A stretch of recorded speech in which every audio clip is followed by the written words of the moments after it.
Back with you 28 minutes before the top of the hour. I am Bill Martinez. William Gheen joins us. He is the president of Americans for Legal Immigration PAC, a conservative immigration group. William, welcome back. Good to have you with us. Thank you, Rick. I wanted to address what you've written about, and that is the former White House advisor, Stephen Miller, is blasting President Joe Biden over his failed immigration policy. He said this is an impeachable offense.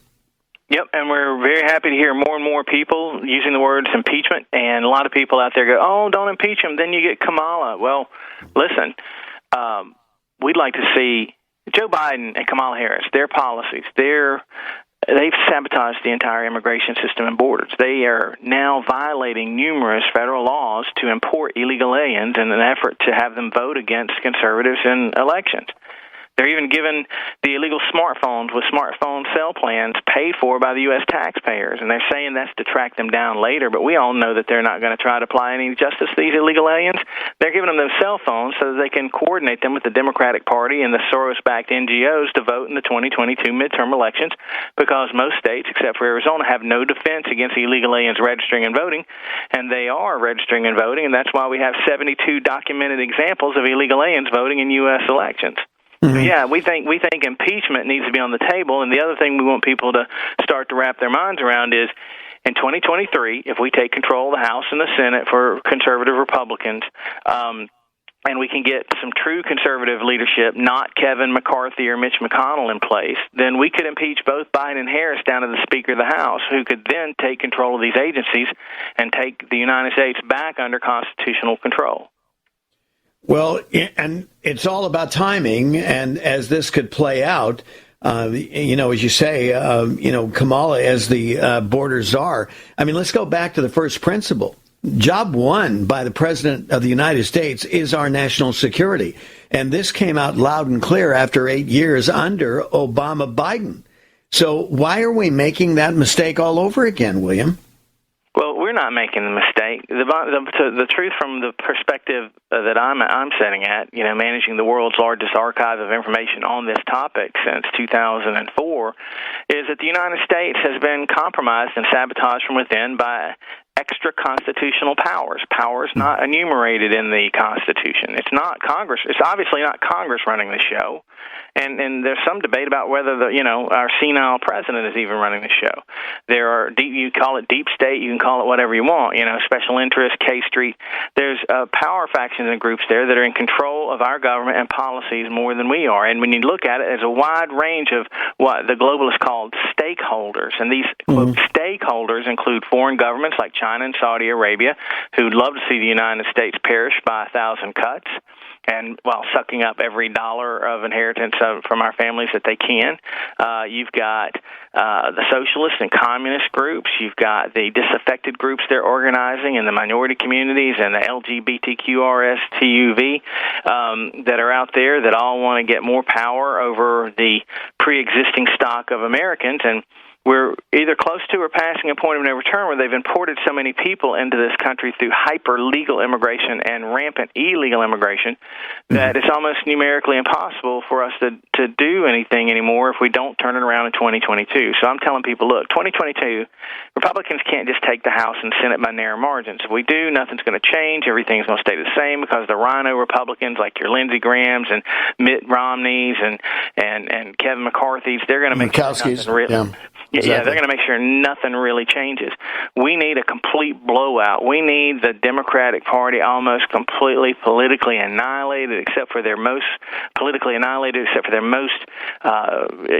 secure strongholds in this fall, because it's the only shot we've got, and we need impeachment of both Biden and Harris on the table because we have the option the Constitution allows for impeachment to take place down to put the Speaker of the House in charge of the country in the time of crisis. And I would say that Joe Biden and his administration, including Kamala, importing over 3 million illegal aliens in his first 2 years definitely qualifies.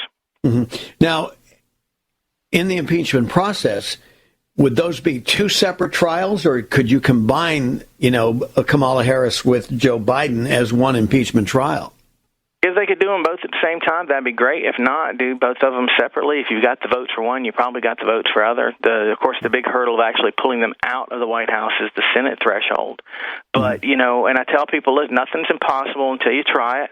A lot of people are like, oh, we're so far away from something like that. A lot of people want to take shortcuts. They want to join in on the bandwagon or whatever right when you're next to the finish line. And we're nowhere near the finish line on this. We're laying the groundwork right now for early 2023. And if you look at the impeachment articles, which have been filed by very brave members of Congress, which we're very pleased to announce that almost all, except for one or two, almost all of the 15 or 20 members of Congress who have actually put their names ink to paper on impeachment articles against Joe Biden are AlleyPAC.us endorsed candidates. Turns out that people who are strong against illegal immigration and amnesty are on the front row of taking Biden out via impeachment, and we're very proud of that. We're very glad to hear that. That means that we, as a national organization, have put our support behind the right people.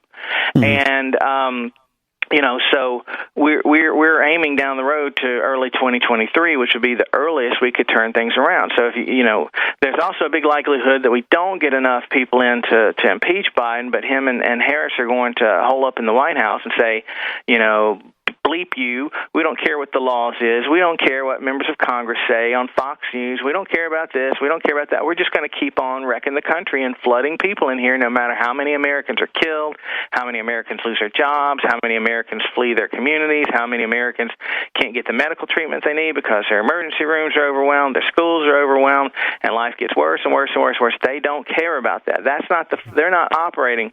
It should be clear to everyone listening that this government, I don't call it our government anymore, but this government, this zombie government that financially should have stopped existing decades ago, is no longer representing the people whatsoever. And when we have the woke police and the FBI and the DOJ and the CIA spying on our own citizens and harming our own citizens, and things like we saw with Project Veritas, where DOJ is reaching in and harvesting emails through Google and Facebook and handing them over to the New York Times, handing them over in court cases, it shows us that all of our checks and balances that are built into the United States system have failed.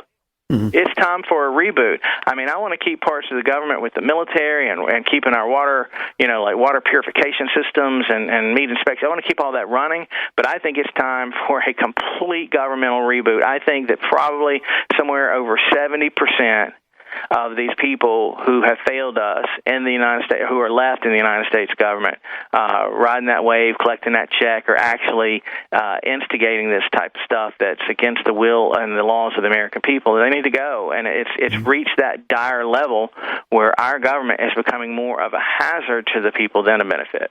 Well, and we experienced it for the last 2.5 years, and they're doing everything to continue that by way of, you know, COVID and the totalitarian restrictions that they placed upon the people. And after everything is all said and done, William, we knew whether it was lockdowns or masks that they were going to be of little effect.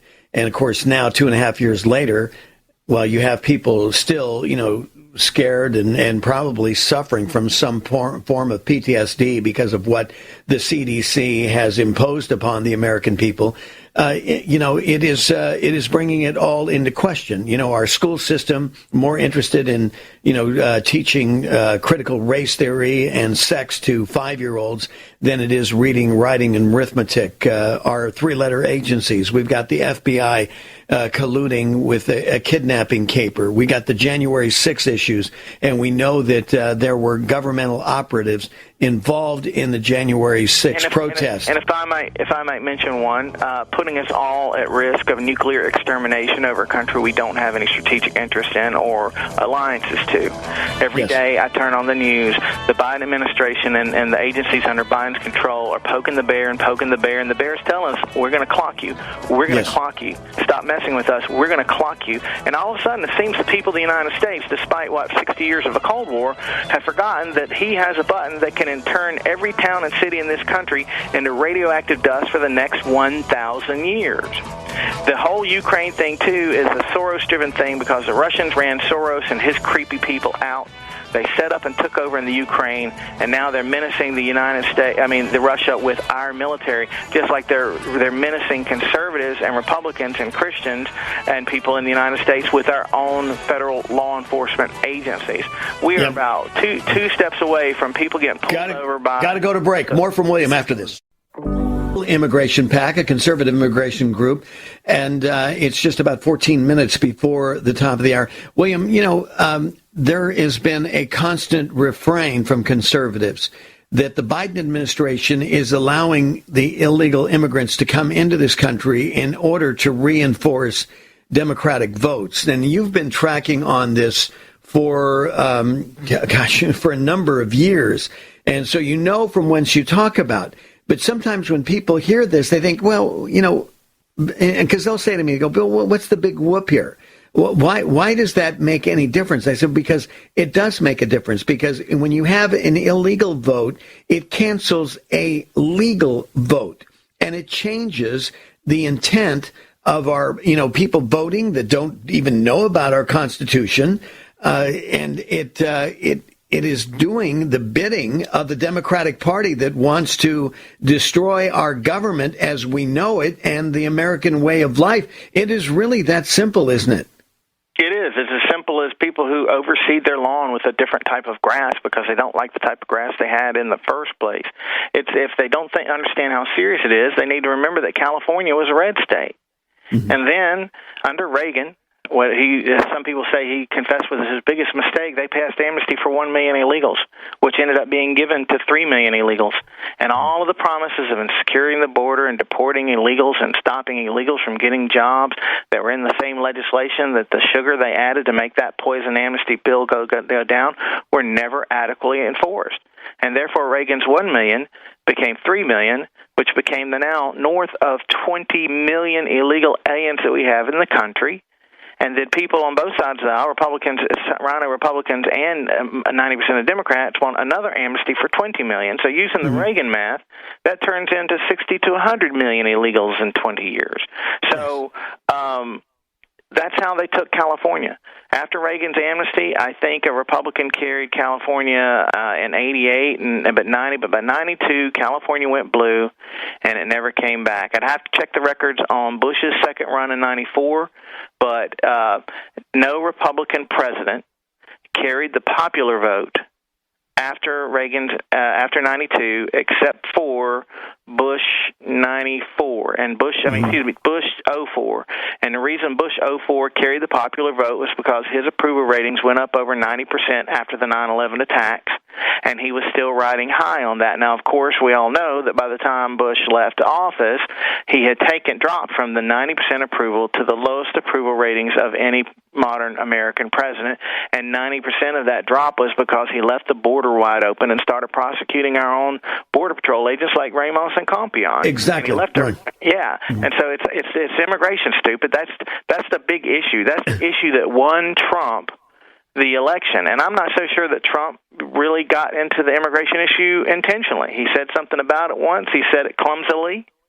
They hit him about the Mexicans or rapist comment or whatever, and they went after him. And by a crazy coincidence or whatever you want to call it, Kate Steinle was gunned down by an illegal alien on a pier in San Francisco, and that story broke national, which is unusual because every day illegal aliens are killing people all across the country, and the media covers it up. They censor it. They won't. In every state of the union, there has been a death of an American citizen at the hands of an illegal alien. Yes, every day several Americans are killed. And that's one of the things. Trump, when he put the family members on the stage, that was something we'd never seen before, and it was one of the driving things that won him the election. And during his re-election, he sort of snubbed those families and didn't have them on stage or didn't make that an issue anymore, and he lost. So the key for Republican victories is hammering illegal immigration hard, and people want it handled in a humane and racially inclusive way, because if you look at the true numbers, most legal American blacks and Hispanics want illegals deported and sent home too. But, run the Soros group saying, oh, so-and-so over there wants to deport illegals, they're a big racist. post. Yeah, we found a post on a blog that proves it, that we made ourselves. So they're muddying the waters because they are the globalists who are doing this to the country are terrified about the United States public unifying across races. So a lot of the racial divisions that are being stirred up by the media are intentionally to stop us from unifying against the power groups that have taken over our government and are superseding our laws and Constitution, specifically Article 4, Section 4 of the United States Constitution, that requires Joe Biden and every member of our government to protect all states from invasion, and that's not happening. Mm-hmm. That is not happening. Exactly. Well, and this is one of the reasons, and we reported on it earlier, William, why the media is not responding and saying much about this Border Patrol agent, this hero, who dove into the waters to save an illegal immigrant entering our country. And they are saying nothing about this individual because, what they want people to remember was that faux story perpetrated by our president and vice president when, you had Border Patrol agents on horseback trying to control people there at the border. And the suggestion was, not even the suggestion, statement was that the Border Patrol agents were whipping the immigrants with the horsewhips. Are you kidding me? They're not reporting the dead Border Patrol agent because I'm not even sure of his ethnicity, but the main narrative is white males are evil. White males with guns are the highest evil. If you're Hispanic, then they'll make you into a white male. If you're like George Zimmerman and you're a Jewish, Hispanic, Democrat, Obama voter who tutors black children in your spare time, they will turn you into their narrative of evil white male with gun must be stopped. Yeah. So he was a white Hispanic, William. I had to call my mother. I go, Mom, what is a white? Oh yeah, and I saw white Hispanic. All of a sudden, white Hispanic popped up on Wikipedia as if it had always been there. Right after they used the term, and everybody's like, "What's a white Hispanic?" And then all of a sudden, Wikipedia's like, "Oh, white Hispanic's been around forever."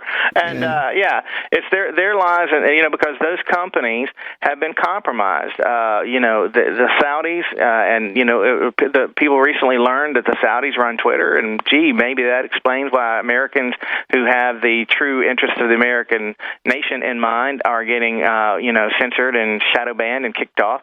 Of course, this country's been compromised 9 ways to Sunday. So, we've got to get people involved and take it back, and people have got to get your hands in the game. It's not enough just to vote. You've got to study your ballot. You've got to pick up the phone and call people, email people, and find out their true positions.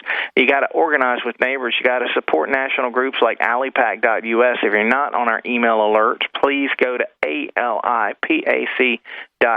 That's Americans for Legal Immigration, and get on our email alerts. And then you've got to make sure those emails reach you, because big tech is doing everything they can to get you to not listen to people like me, not join up with people like me, and not organize with people like me into the 2022 midterm elections. They're doing everything they can to mess us up. They have no scruples. They have anything they can do and get away with, they're doing it and getting away with it. And every day what they can get away with in this country just grows up. And now we have a situation where violent crime and property crimes are at historic highs. We don't even know how bad they are because our tracking is off because of low police manpower. And now we're looking at possible food shortages. What's going to happen to the anarchy in our streets already when the food shortages hit? And probably in the third and fourth quarter of this year, so because of other things that are going on from the same people who are wrecking us. So it's very important that people tune in, establish lines of communication with other like-minded people on the issues that you want, and volunteer, get skin in the game, send people $25 checks a year or something, get on their mailing list. Pick up the phone when people ask you to, we ask people to call different lawmakers and candidates and personalities all the time and combine your efforts. That has to happen. It's not going to come from the Republican National Committee. You're not going to get what you need from them. You're not going to get what you need from Turtle Man or Kevin McCarthy. We know that Kevin McCarthy, who is the likely next Speaker of the House, supports amnesty for illegal aliens, and that right there ought to disqualify him. We've got the goods on him. We've got his true positions at alipac.us. I'll show him to anybody who emails or calls me. He doesn't like people to know about it. We also know that he is a proven liar. he said that he didn't say things about Trump, and now we've got him on recording saying those very things against Trump, and so we know. And I know people like politicians are all liars. Well, the possible next Speaker of the House is a documented, in all the newspaper, proven liars. And if people sit by and let that man become the next Speaker of the House under Republican rule, you get everything you deserve. If you're going to sit there and watch somebody get flat busted like that, lying to everyone, and allow him to go into a position of elevated power that prevents the American people from reestablishing control over our republic, we get everything we deserve. I'm going to fight him tooth and nail. I'm going to ask every candidate we support and endorse to try to do the same thing. I'm about to get off of this interview and go talk to a congressional candidate we hope to endorse soon, and I'm going to tell them the same thing that I'm telling everybody here on the air, because I'm consistent like that. Mm-hmm. But, we are the only political action committee in the country dedicated to stopping and reversing illegal immigration and securing our borders. We're not a big money PAC. We're more of an activism platform. But right now, I tell you, we're really struggling to keep everything together. We need some new supporters out there, Bill. If there's anybody out there that can help us right now, we really need the help at allypac.us. That's where you need to go, ladies and gentlemen. Support the cause here, because what William Gheen is pronouncing here is the power is in the hands of we the people. This is what is the basis of our Constitution, not we the elites, we the people. And we have that authority position. But if we let it lie on the ground, the elites are happy to take over and demonstrate what they'll do and what they're doing with our country right now. Your lying eyes are not lying to you. You are seeing this with your eyes wide open, and this is your opportunity to do something about it. William Gheen, President of Americans for Legal Immigration PAC. Thank you, William. Take care.